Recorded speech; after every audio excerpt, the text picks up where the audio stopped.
Welcome to the Salt Circle Podcast. My name is Hank. With me, as always, is Ben. Yeah, we're talking about space movies. Space. Well, I guess a limited set of space films. The first of which is, well, I'll list them off. We have Gravity in 2013. We have Interstellar 2014. The Martian 2015. And Arrival and Passengers, both 2016. It was kind of like just a trend that developed for a while. Yeah. Mostly, I think, on the heels of Gravity getting so much acclaim. Yeah, Gravity happened, and then, I don't know, at some point along the way, it's like, oh, we're getting a fair amount of good space films. I think, there's always going to be people who dislike them, but I think objectively good. Like, they were well made and weren't trash, necessarily. They were space movies made for adults, basically. Yeah, they weren't like made for Star kids. Wars.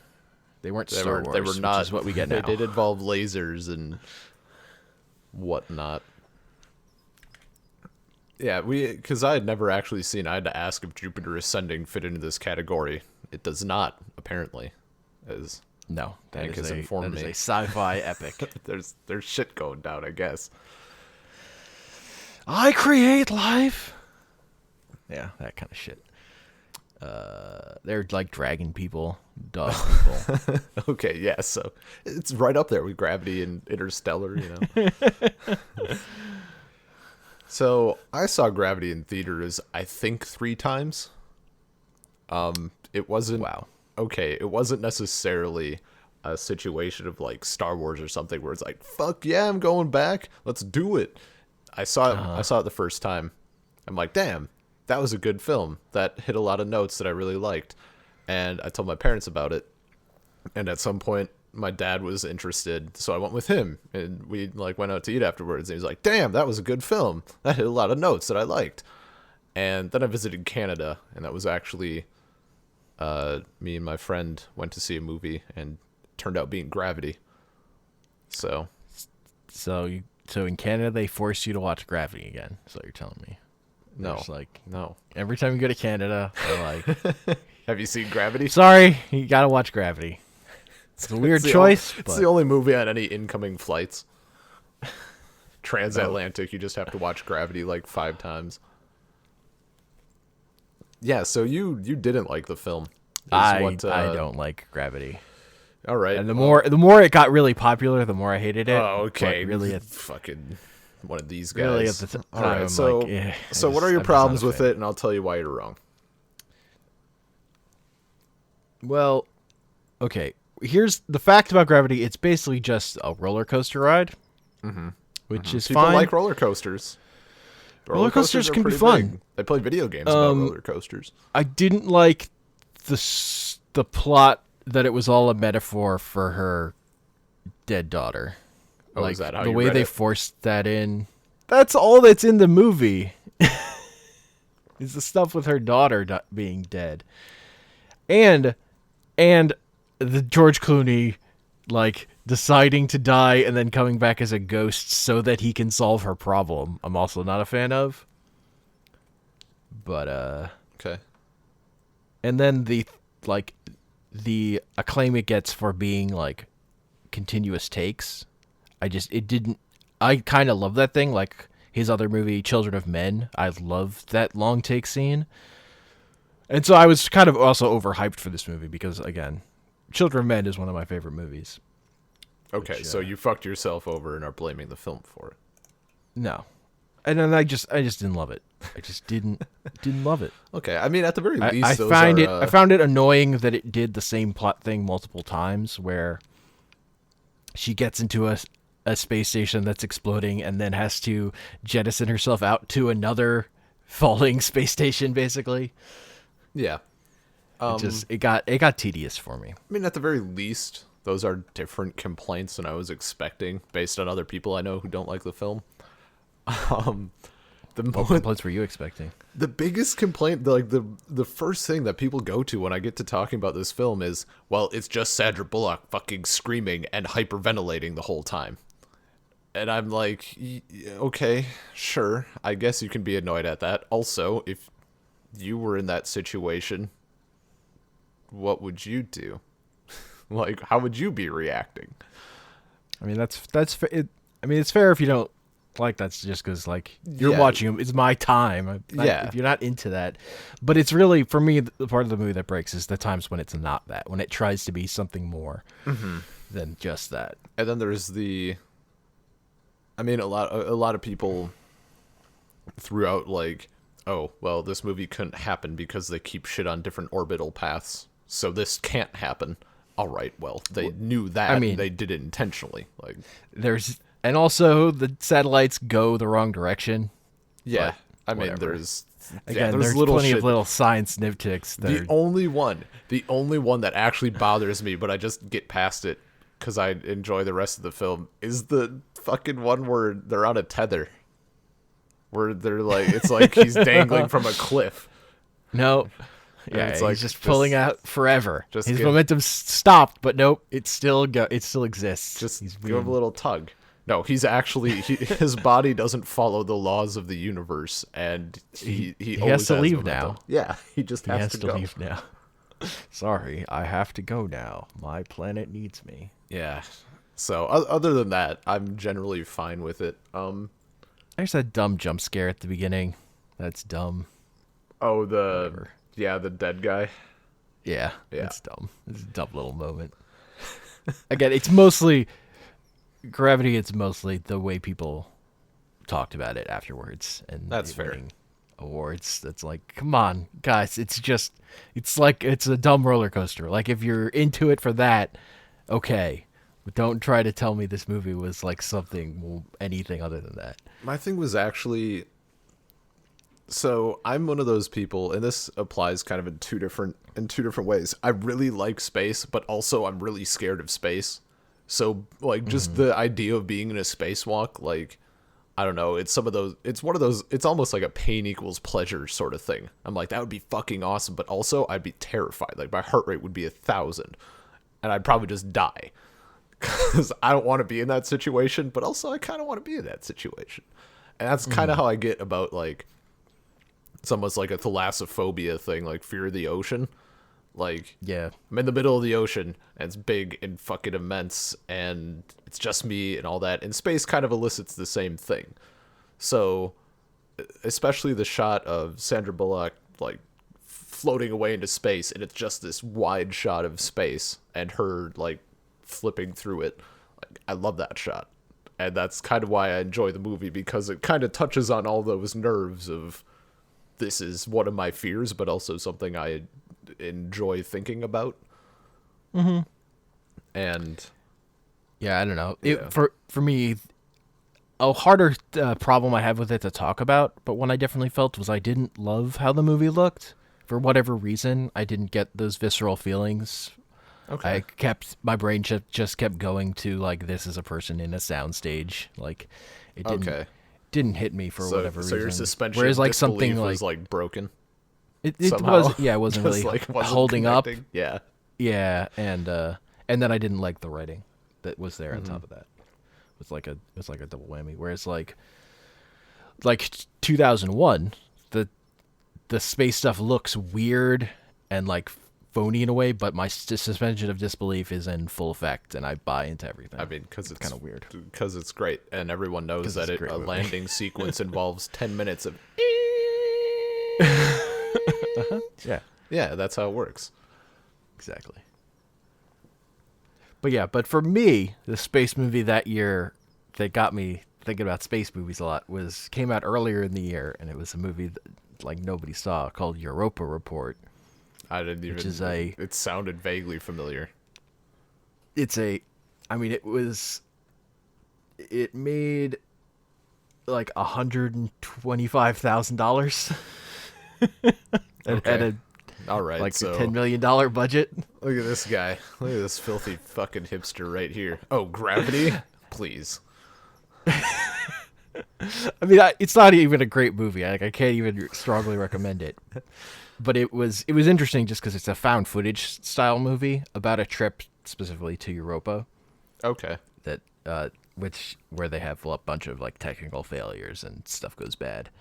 And that was just like that triggered in my brain the idea of comparing these space movies to 2010, the year we made Contact, which is the sequel to 2001, which is not a great movie. It is a the thing with 2010 is it's like super dated, it's super Cold War, and it's about a mission to space that then is also trying to deal with like the highfalutin ideas of a 2001, but because it's still like grounded as a movie that's of its era, it doesn't have that power, which I feel like is how a lot of movies that try to be 2001 go. Like they don't have the balls or the skill to make such a weird movie as 2001 is, and such like a one that's like so devoid of plot in places in terms of and just about music.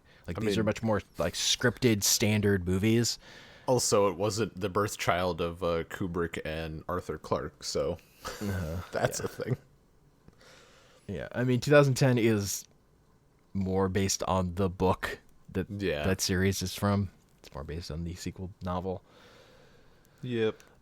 So it has they're like things that have their moments, but ultimately it's the movies like Contact or The Abyss that are like, these movies kind of work when they're a mission, and then you get to the end and you're like trying to say something profound about aliens and they fall apart completely for me. Yeah. Yeah. It just doesn't work at that point. You're like you're reaching too hard. Mm-hmm. So that sets up my brain in a thing that kind of carries forward.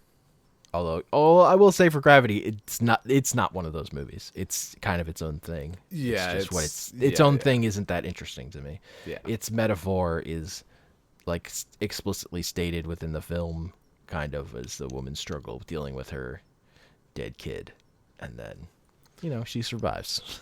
See, I didn't read that much. Like after you saying that, like I could very clearly see those connections. But this is one of those cases where I guess I'm just kind of like, fuck it, the curtains are blue because they're blue.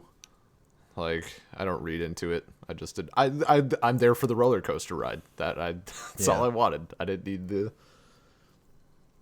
And I think, it doesn't win. It doesn't get Oscars without that motherhood symbolism, though. I guess, honestly. Yeah. The other thing that it did for me that probably, definitely influences my liking of it. It's kind of the first film not the first film where I enjoyed the soundtrack and how sound was used, but the one that kind of hit me in the face and I was like, oh fuck, this is something that I need to pay attention to more often in other things. Like, from the very beginning, I just love, I mean, it's all this shit that is probably super obvious, but at the time, like, just that intro, not even, I guess, music score, but, it swells up and then it's just dead silent. And just kind of the use of, like, when Sandra Bullock is talking about her kid and Clooney's character turns off the little radio. Like, I don't know. I this is the first film where I really noticed that shit, maybe because it's the only thing in the film. So it hits you in the face with it. But let me tell you about a movie called 2001. Okay, well, I will probably appreciate it more on my rewatching of it, but the one time I saw it, I was just like, fuck, timpani player got paid. Like, really, really hit it big. This is like, man, 3 hours of timpani solo. No, but it's one of those things, like, that movie was just the first one that I happened to, if it wasn't that, it would have been a different film. And then since then, I pay more attention to that sort of shit. Especially in kind of the, I don't know the word I want, not sequel. I've ruined my own segue. Also paid attention to it in Interstellar, which is where it came up quite a bit, I think.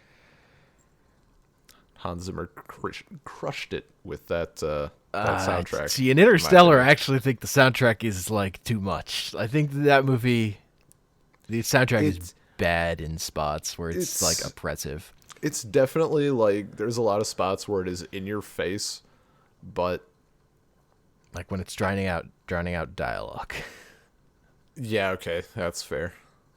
My thing is just like the emotion it elicits. Like it's really good at eliciting the proper emotion. Again, I But feel like it's forced in that particular movie. Oh, it's definitely forced, but it's also. I think it's quite. It's coming good. on strong. It's coming on strong. It's one that And then I feel like maybe it feels like it needs to just because Christopher Nolan is that guy is bad at human emotions. I'll say, in general. I think it's not his strong suit. I think Interstellar is a better film objectively. I mean, okay, I think for certain it is a better film objectively than Gravity is.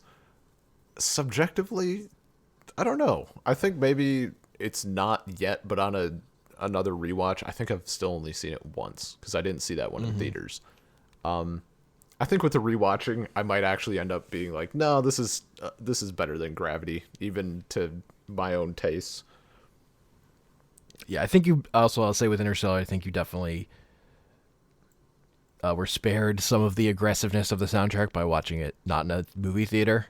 That would make sense. Yeah, it was rough there, but the thing with Interstellar is it just has like it has a handful of scenes that I just think are actively bad, but overall I really like it. Which ones? The scene where he's like meeting with the school counselor or whatever early on, she's like talking about the textbooks. That's not necessary. That's bad. That's handled badly. That's the big one. I can see that. Yeah.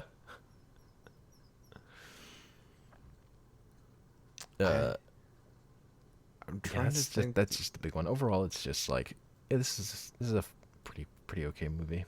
Yeah, I do think the answer is love thing is super cheesy. Yeah, silly. that's It's like the only. It just feels like you don't understand human emotions properly. You're like, oh, the answer is love, kind of thing. Yeah, that. You don't feel it. It's just like a fact about the thing that happens. It's just it's silly. It's what makes that movie for me like more like, I don't know, just like fun. Like it's a silly fun movie. I would say, not like a great movie. I think it's okay. It's probably like my fourth favorite Christopher Nolan movie or something. I'm not sure. All right. I was really hoping going into it that they were going to play around a bit more with going to different planets. Yeah, they don't go many places. No. And it's a bit depressing. It takes so long to go to one. Yeah. I kind of get it. It does. It takes like they should I don't know how they could have done that well, or at the very least could have just done more with the planets they did go to. I don't know. I appreciate like their style for what they did in terms of the science of stuff. I've heard it described as they wanted to be accurate to the point where if two astrophysicists were like completely hammered and having a conversation about this stuff, they might say this is possible. Yeah. And I mean, there are definitely... I like that approach. I heard quite a lot about that, where, like, a lot of the science in it, love bullshit aside, like, the science holds up very well. Mm-hmm.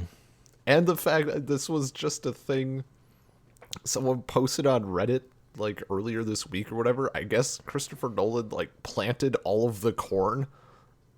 Like, he didn't want to CGI it, so he just bought a shitload of land and planted all the corn. And then, like, after they were done, just sold the corn and made the money back.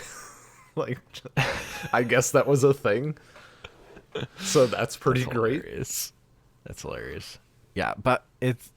that's the other part of the movie that I don't think is good, is the scenes on the farm and the later half of the movie with Why? Casey Affleck just being a shithole.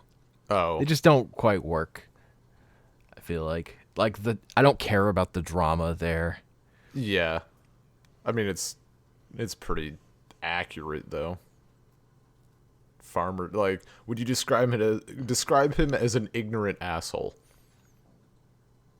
Yeah, it's in this movie, and you're taking up time with it. Is it worth it? I'm gonna let you in on the secret though. That's a lot of farmers. I'm not. This is someone who Look. lives I don't care if shit farmers. is real or not. Honestly, Just saying. I don't care if like characters being stupid is accurate to how they are. I'm talking about like within the structure of this movie you made. Why are we spending time on this? Like what you spend time with is a choice made by the filmmaker, and what is that adding to the story? Well, by the time he realized he should have cut it, he already had all the corn planted. So they had to get some shots in. I don't know. Most of that scenes are like in a house anyway. You don't even see the corn at that point. Yeah, but in the background though, he didn't want to CGI the window. If you just had establishing shots of the corn, I probably would have liked it better. That's fair. Yeah. I mean, the corn is like the big sticking point, I think, for actual scientists, where like the idea that this blight is a harder problem to solve than space travel is like the part that breaks it for them. For scientists, the idea of fixing Earth is a much easier problem to fix than leaving Earth to find somewhere else to go. Mm-hmm. But that's the movie they were making, so whatever. I don't actually care. Well, I'm trying to think now. Like, no, I think it's still even like in worst case scenarios where people aren't all dead. Like, we have those seed vaults, and if you can grow them in a I think I agree with that. There are plenty of solutions to things killing our things that we eat. Yeah, that there has to be an easier solution than go find alternate planet to live on and move everyone there. That's insane. Yeah. I mean, is there a better way to get that point across, though? Like you don't use a corn blight as the thing. Yeah. The thing has to be worse, basically. I mean, you can't. But the problem with doing something worse is it's harder to justify like the idea of how long this is going to take or whatever. I think it's also a matter of like what scenarios are both semi-plausible and worse without it being like, yeah, people are shitlords who keep killing each other instead of everybody is starving. One of those situations. Mm-hmm. I don't know. Like, it's fine, but yeah, it's... Yeah. Ultimately, I don't care. It's just, Mm-hmm. These are the problems with the movie. They ultimately are like, they're nitpicks. Oh, yeah. Those are the things. Like, I like yeah, I don't know. Interstellar, it's fine. It's a fine movie. I think the soundtrack's overbearing is actually my biggest problem with it. Yeah. I'm trying to think. I saw a complaint a long ass time ago, and I forget if someone had a response or not. And it's been so long. Like something about the likelihood of Matthew McConaughey's body like floating in space and happening to be found, or something. Hey, that seems pretty unlikely. Like that they're in that exact spot. I forget if someone had a comeback with why that's not a problem, but yeah, I don't know. That's the only like, I think maybe that and the difficulty or easiness of the corn blight thing. I mean, those are not huge gaping plot holes, I guess. Not as bad as they could be anyway. Mm-hmm. But even science stuff aside, also really hit an emotional point for me. I think I cried like 3 times during the film, but as we have established in earlier podcasts, I am in fact a little bitch, so I also think Matthew McConaughey's character is unnecessarily mean to Anne Hathaway's character sometimes. Like where they choose not to go to her boyfriend's planet just it's like just because their boyfriend's there or whatever. Seems dumb. I need to see it again to remember the specifics. I know exactly what you're talking about, but I forget what their respective arguments are. I could kind of see it. Like, as soon as you find out that there's that connection, that would probably affect anyone's decision. And when you're working on that time scale, I guess. Well, it's like, yeah, this one or this one. But and when Guy is lying to make things look better, like yeah. Yeah. I like when Matt Damon turns up in that movie, and I didn't expect he was going to be in the movie, and then he was evil. That was fun. That he's just there, yeah. It was pretty good. He's just a piece of shit. Just the absolute worst. Oh no, these are like solid clouds. It's better underneath. Go down that slope for a little bit. Just until you don't slip. Pow. I think the thing... Yeah, I don't remember what the thing was. Was it that if they went to her boyfriend's planet, maybe that was the only one they could have gone, and this one they had the backup? I don't remember. I really don't remember. They had to choose one of them, I think. Yeah, I know that. I know they had to choose between Matt Damon's planet and. Wait, what are you asking then? Because they have the final one they go to at the end. They have the option of going, where they leave Matt Damon's planet, and Anne Hathaway goes to the other place. I honestly can't fucking remember. It's been a while. I can't remember. That's fair. Yeah. You know, it was fine seeing robots that weren't evil for once. Yeah, dude, the robots were pretty good. I was actually going to say earlier, like, robot MVP. Also, I want a quick look. This is reminding me of another film, and I want to see if it like falls within this little period. No. Yeah. Okay, it's earlier. The film Moon. Mm-hmm. Yeah, Moon is much earlier. Yeah, that's like 2009. Okay, well. Yeah. Also had good robots. Moon is a fucking great movie. It's really that's a really good one. That's great. That's probably better than any of the movies we're talking about here, or almost certainly. Yeah, I think I'd agree. Yeah. Shit. The other thing I'd say about Interstellar is of these movies, it's the one that's the most like 2010 probably. Okay. And in 2010 also the robots are good. Like 2010 retcons Hal into not being evil, which is hilarious. Like is it the system in general, or is it like, no, that specific system was doing good things the whole time? No, it's the reason Hal was evil is because he was given conflicting commands. Right. Okay. It wasn't he was ordered to do things that then made him go crazy. He inherently wasn't bad. That makes sense though. I don't disagree. So then you have Hal, but then they rescue Hal in that movie, and then he's just a good guy.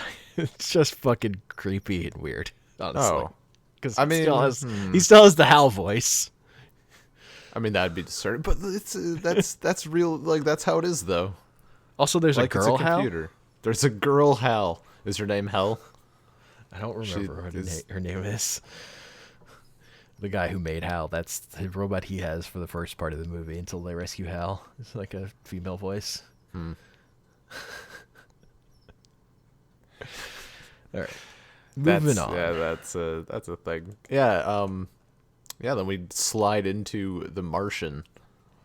The Martian is my favorite one of these sets of movies we're going to be talking about. I really like that movie. Yep. No, I agree.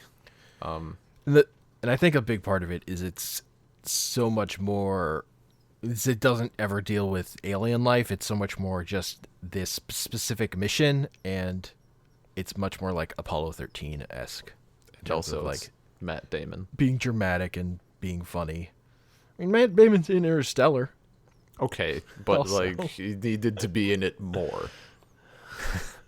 I don't know. I really like Matt Damon. Yeah, I like Matt Damon, but he's in plenty of bad movies too. So Oh it's yeah. it's not a guarantee. That's I how think I am not seeing downsizing. Is there any actor or actress who has only been in good films? That's a legitimate question. Maybe one to be tackled on it. Definitely Samuel L. Jackson. Yeah, you got me. There it is. If you want a perfect Perfect, spotless filmography. Never just took a paycheck. Also Nick Cage. Yeah, Nick Cage definitely never just took a paycheck. Obviously, never. He's definitely fully invested in being in a Left Behind movie. He is fully invested in his movies, though. You can't argue that. The man really tries to earn that money, even if it's like $20. He can rescue terrible movies, which is a important skill. Although some movies he can't rescue, like The Wicker Man. I haven't seen it. Anyway, that's one that's just like, yeah, all the memes about it are funny, but like when you actually try to watch the movie, he's not actually over the top enough for how painful that movie is to watch. It's not enough. Yeah, should have been more. Also, it's a remake of a really good movie, but whatever. But Matt Damon, Martian's funny. It's a funny movie. It does. I don't know. I guess I just kept thinking that something terribly catastrophic and irredeemably bad was going to happen. And it didn't, I guess. Nope. Yeah. It's just fun. See, this is a movie where there's no, like, it's not trying to be anything more than it is. It's just, fun exactly. movie. Yeah. He is, in fact, the best botanist on Mars. Best botanist on Mars. The only. It's the best Mars movie. The ending was like how he gets off of Mars, in the end with the like shelled out ship. Yeah. As someone who plays Kerbal Space Program, there was a lot of love there. Like, how janky can I make this without killing myself? Uh-huh. Also, the part where the crew decides, no, we're gonna go save him, is like ripped directly out of the Search for Spock, which I find really funny. Just like also the same idea. Makes sense though. I can 100% see that. The needs of the one outweigh the needs of the many. Clearly.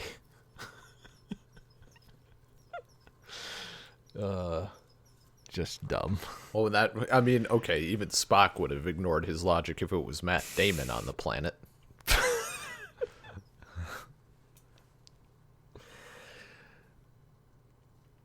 And I just like, I forgot my train of thought. There was a thing I was going to talk about. Oh yeah, I like the way he wants credit for stuff, like his selfishness throughout all of it. His ego. Oh, Matt Damon's?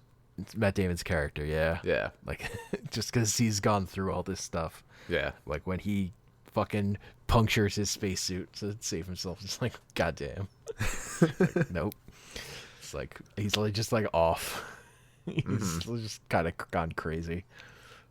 Oh, it's so good, though.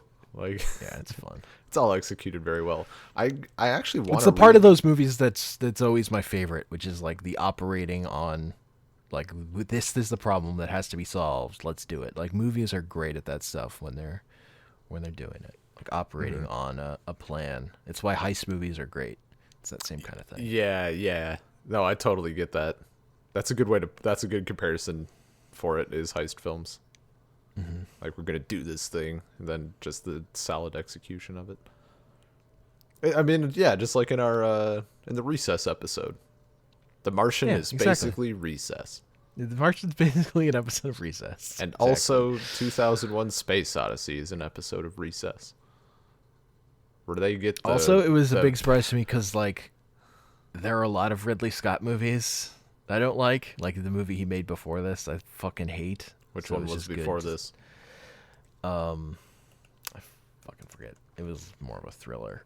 But it was really bad. Also, just as a quick interjection, the computer in the Recess episode was named Pal. The Counselor was the movie I was thinking of, which was 2013. Don't think I ever hated saw that it. movie. I mean, it sounds based on bad. a Cormac McCarthy. It was based on a Cormac McCarthy novel, but that I've ever read. But it was real bad. I do want to read the Martian novel, which apparently is. I mean, it got a movie, but it's also quite good. What did the guy? He just wrote something else, and I think it's not as good. I forget. It started with A. I can't think of what it is. I'm sure I'll see it later and slap myself. But yeah, also supposedly very accurate. Maybe the novel is more so, or at least no. The novel people have said is very technical. Like it goes into it's like Token, but for space gadgets. Like we're gonna describe why this thing works for 40 pages. Yeah, it's a book. You have the book about specific science stuff. You have This is why potatoes the can leeway. grow in these conditions. Everybody, buckle up. Buckle up. Are you in or are you out? Are you strapped in? Because we're going full potato on this. Yeah, that's the kind of thing books can do. And I'm nope. for it. I'm absolutely for it. I think the worst part about this film. Let me double check here. Just do a quick. Yeah, Kristen Wiig is the worst part about this film. I don't remember her in it at all. I just dislike Kristen Wiig. That's literally it. Fair enough. I saw Bridesmaids once and it ruined her forever. And also then she was in the Ghostbusters reboot, so there's no coming back. Ghostbusters reboot was pretty bad. Bridesmaids was whatever. It let Bridesmaids itself was fine, I think, but what it led to just was annoying. I mean, the thing it led to was lots of terrible Melissa McCarthy movies. That's what I was getting at. Like that was fucking awful. Then apparently didn't her character in the Mike and Molly, in the Mike and Molly show, whatever, like just Mike and Molly, I guess is the actual title, but apparently like they tried to introduce some of that stuff to her character there, who doesn't do that shit at all. So like suddenly she's getting into a bar fight or something. And it's just weird out of nowhere because they need that money, that Bridesmaids money. But no, that's just a thing. I just have apparently totally forgotten who was in this film. Like, I don't remember Jeff Daniels being in it, or Sean Bean, or Donald Glover. Jeff Daniels is like the head of NASA, right. He's He's like back on the ground, isn't he? Yeah. Yeah. That's which I do think that part is the weakest part of this movie. Again, and that stuff's like pure comedy. Like there's such silly stuff, like when Donald Glover is there, like using a stapler to show the spaceship. It's like really silly. Yeah. I mean, it's just because like we don't give a shit. I want more space Matt Damon. Also, the dumbest thing to me in this movie is there's a part where they're in NASA and they need a map of Mars. So they go to the cafeteria and take a photo off the wall. Like they don't have an actual map. It was what the hell is going on? It's not that it was the best solution. It's that it was the quickest solution. Are we gonna sift through all these nerds to find what we need, or are we just gonna take it from from the wall over there? It was just stupid. Time is of the essence, man. Also, Sean Bean didn't die in this movie, right? No. Nice. Look, there are movies where Sean Good Bean on doesn't him. die. Okay, yeah, but like, they're in the minority. He doesn't die in National Treasure. Okay, well, the implications. That he died in prison. Yeah, obviously. I'm just saying, Sean Bean doesn't always die. Yeah, but his mortality rate in films is higher than the average bear. it's no my my dumb movie things that always happen is not Sean Bean dying is not the top one. Like Tom Cruise riding a motorcycle, Tom Cruise running, those are the better ones. Always have to happen. Yeah, I think the only thing that I found not memorable about, well, so the soundtrack was really good, but that's because they used a lot of like actual songs and music and stuff. If there was any originally created stuff, I don't think it was like anything super noteworthy. Just probably because of the other things. Like we're playing disco, we don't need a John Williams smash hit here. Yeah. Like I don't think any of the filmmaking is like outstanding. This is a fun popcorn movie. Yeah, no, exactly. It's not.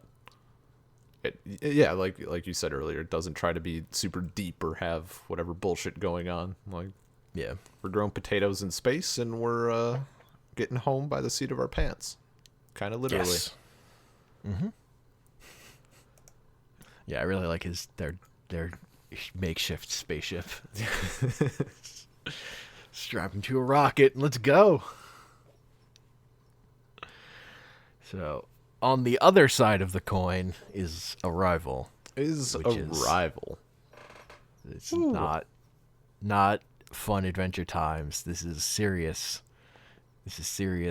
aliens communication times. You could call it motherhood. Depending on your perspective, you could call it the kind of downfall. Not like the total downfall, but the beginning. It's like the film that kind of started making this all decline, this little space. It's definitely a race. Movie where the director is up his own butt. Oh yeah. Oh, for sure. And it's Denis Villeneuve directed it, and that's a dude I think is very talented, but has been up his own butt for multiple movies now. Starting with Sicario, which was his movie he made before Arrival, and continuing on to the movie he made after this, which is Blade Runner 2049. It's like you have to be up your own butt to make a new Blade Runner movie, though. So yeah, that just makes sense. But I really like the movie he made before Sicario, which was Prisoners, which is just a super dark, violent thriller.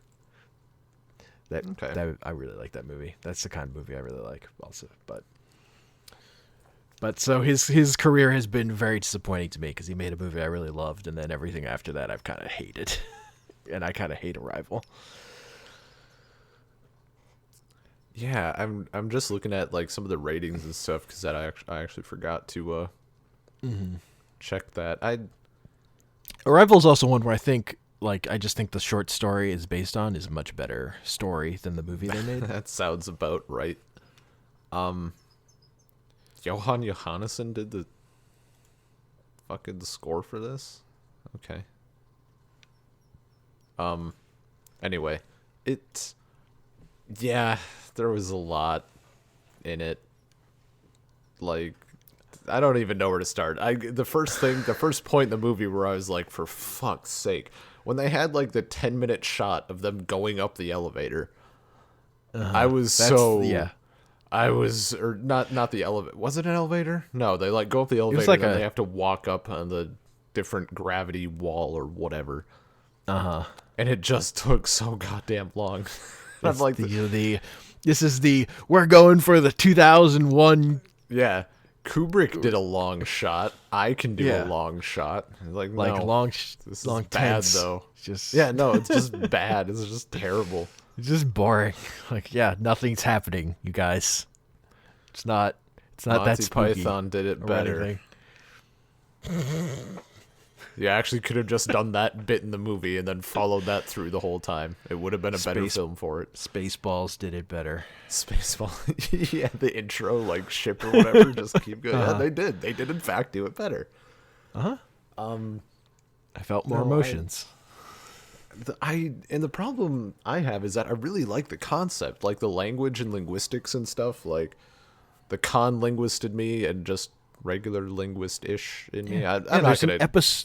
There's an episode of Star Trek The Next Generation that does that idea better. I wouldn't know. What is it? Where Brief Picard summary. is stuck. Basically, Picard is stuck on a planet with the leader of this alien race, who, and they can't figure out how to talk to each other. But like they're there to figure out how to talk to each other to prevent a war, basically. Like Okay. violent, and that's like the way they're trying to stop it is to like lock both these leaders on this planet and just have them try to talk to each other. And like over time, they figure out that the way that these aliens talk is like all in metaphors.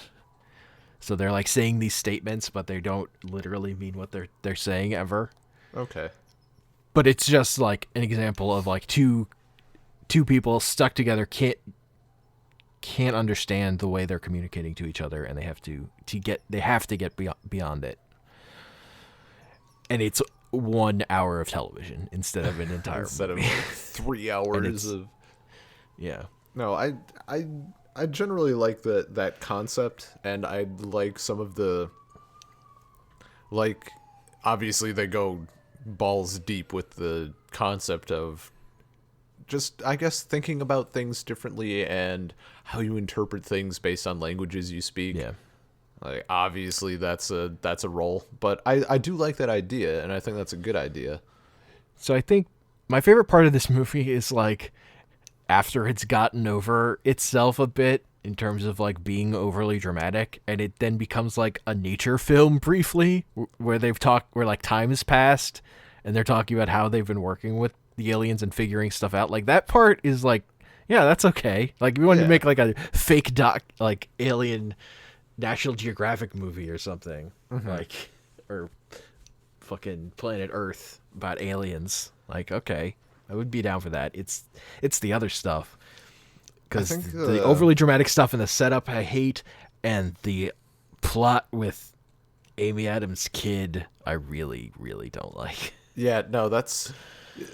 There are so many things that they could have done there to have the same effect of like, oh, time is being all trippy as fuck right now. There's so many make it a dog, again, make it something and likable. that's an idea of time being like being unstuck in time is a big Kurt Vonnegut thing, and Kurt Vonnegut's probably my favorite novelist. Like I really like that idea in terms of storytelling.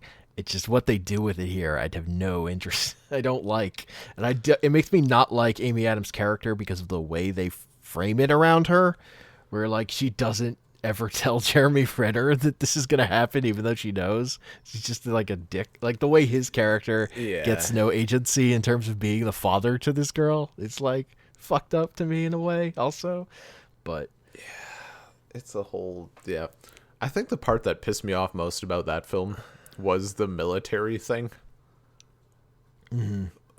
Like, you know, or what is it? Was it one person, or was it like the little squadron or whatever? They try to blow shit up, and it's like, I think it's a squad. I think the film got an award or something for like 100 billionth fucking movie that demonstrates that people in the military can be asshole shitheads. Like, please, can we just not? You're wasting my time. You're wasting everyone else's time.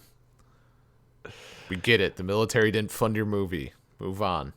It also like just reminds me of in terms of being a story directed by a dude about a woman's motherhood, it reminds me a lot of James Cameron's worst work, like The Abyss. Haven't Where seen he's it. like, because part of the reason I have this thought is because Villeneuve's previous movie, Sicario, is like pretty sexist to its main female character, so I don't trust him to be going into this type of story, honestly. So I just Gotcha. like I can't buy in, and I see it as like pretty not honest and not like actually. If it affects anyone emotionally, I feel like that it wasn't doing it honestly. I'm not getting the right words to describe what I mean. So, like, it's not. It's just being emotional to be emotional, sort of deal. Like, it's not telling the story, and as a result of what it's saying, it's emotional. They're like, no, we're gonna do this thing to get this reaction. Yeah. kind of deal. Yeah. Yeah. This isn't like relating to any actual experience. This is like a mannequin version of human experience or something. Yeah. It didn't so it doesn't connect with me at all.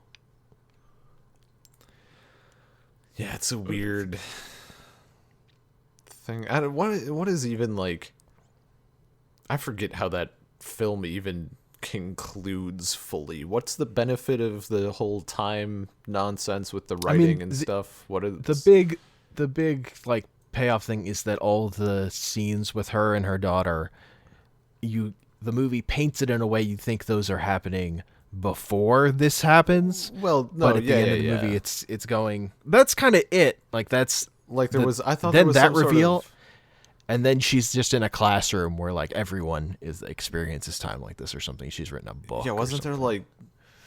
I thought there was some sort of benefit to the human race or something. It was like these aliens were coming to prepare them for some war against something else. Like they were going to need them in the future, so they need them. Oh, to that's be fucking like gross. This. I forgot about that. That's Yeah. terrible. Oh. Oh my god. Like that's what it's all about. There's a reason I blacked that out, I guess. Wow. It's like rediscovering something you dislike all over again. Oh. No, that's terrible. Fuck that. Yeah. Jesus. Yeah, the last film we had up, I guess, as you haven't seen it, right? No, I Passengers. have. Yes. Neither of us have seen it, but Hank has informed me that it did not get great reception. Reading through the plot line, it sounds terrible, but also came out in 2016.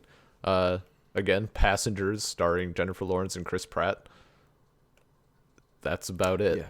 That's Yeah, it was a big, particularly domestically. I think it was a bigger flop domestically than it was internationally. Like I think it technically did make money overseas, but people were so down on it. I think it kind of helped. It helped at least kill this trend of a space movie coming out at the end of the year. a serious space movie. Yeah. Serious-ish.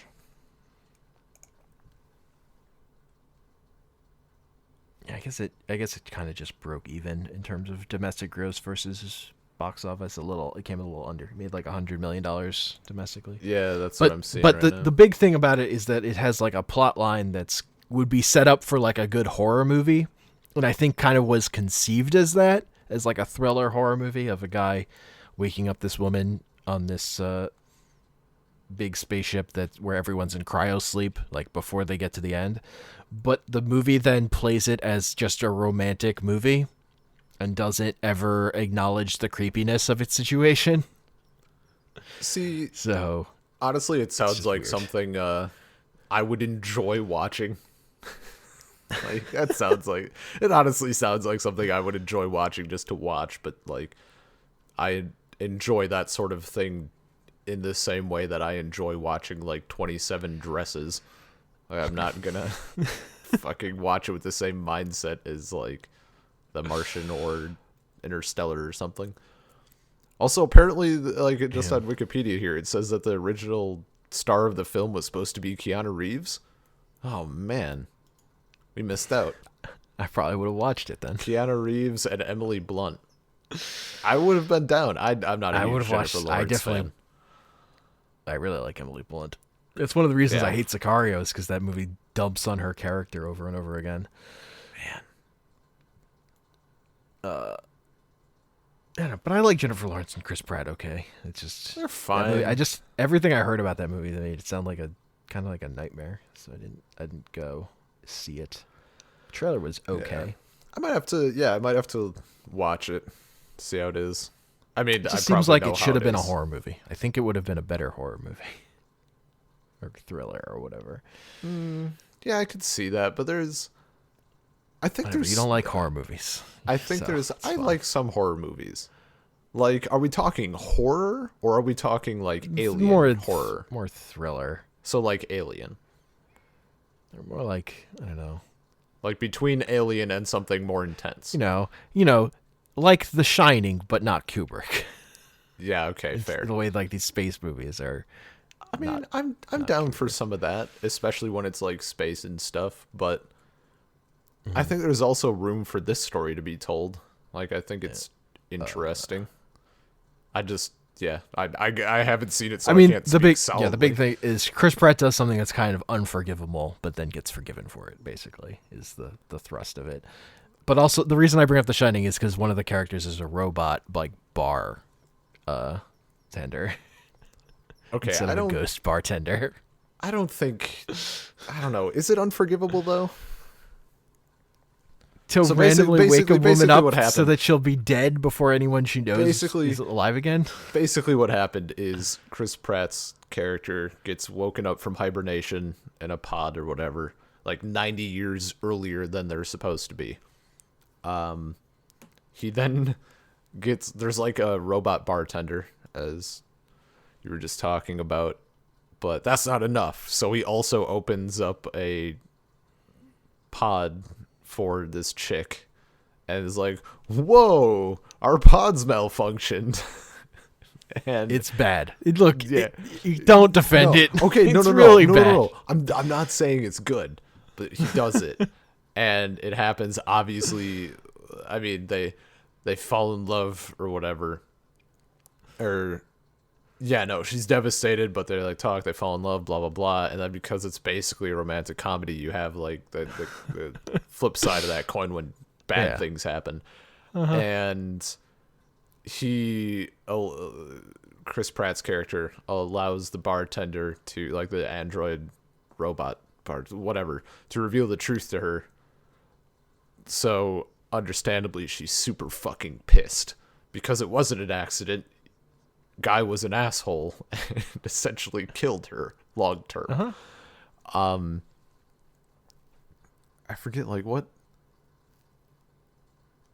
Yeah. Look, okay. I also And say then- there are plenty of regular romantic comedies where the dude is also a monster and the movie looks yeah. fun. Like, it's not No. uncommon for the genre.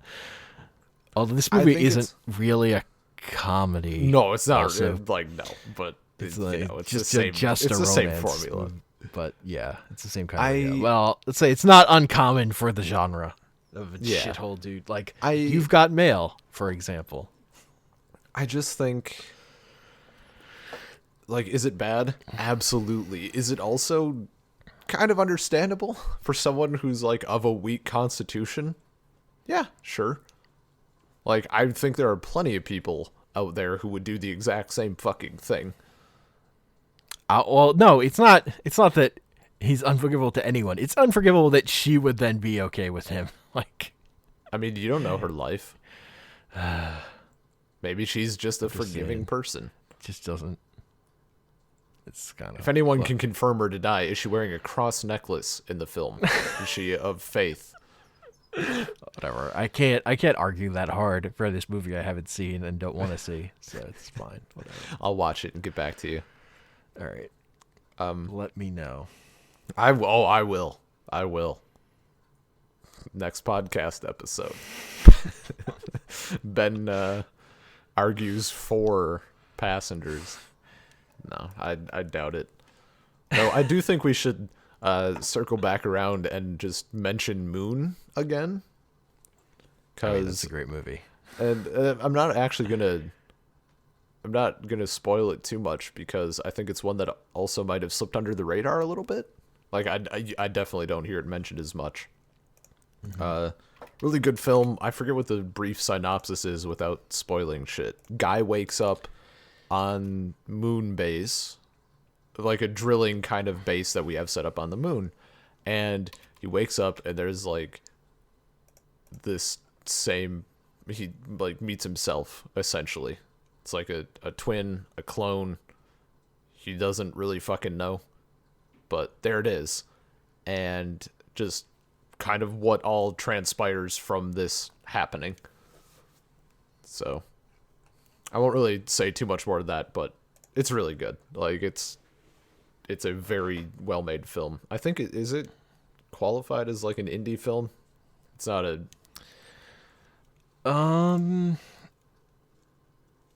I don't know what it got put out. Who put it out? I think it kind of was.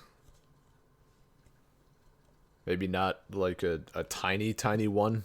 I mean, it was made for like $5 million, so pretty small.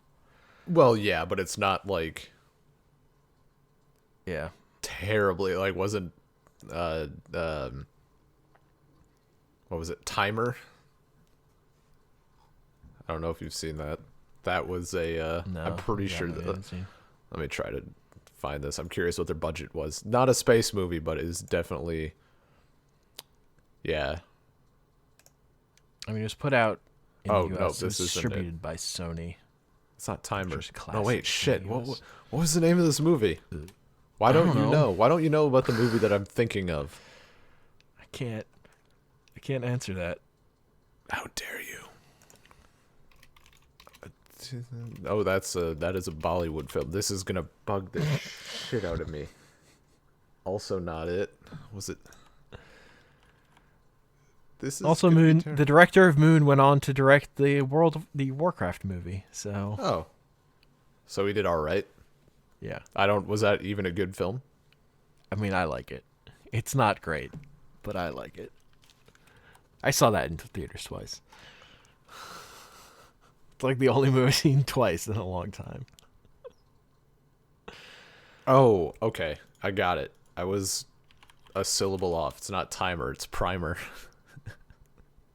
Primer. That name I at least recognize. 2004 American independent science fiction film about accidental time travel discovery with a budget of $7,000. So it wasn't that, like, Moon wasn't that indie, but it was still, smaller. Yeah. I think that's a podcast. Yeah, no, that's a podcast. We got through the whole little era. We got some extra stuff in there. Yeah.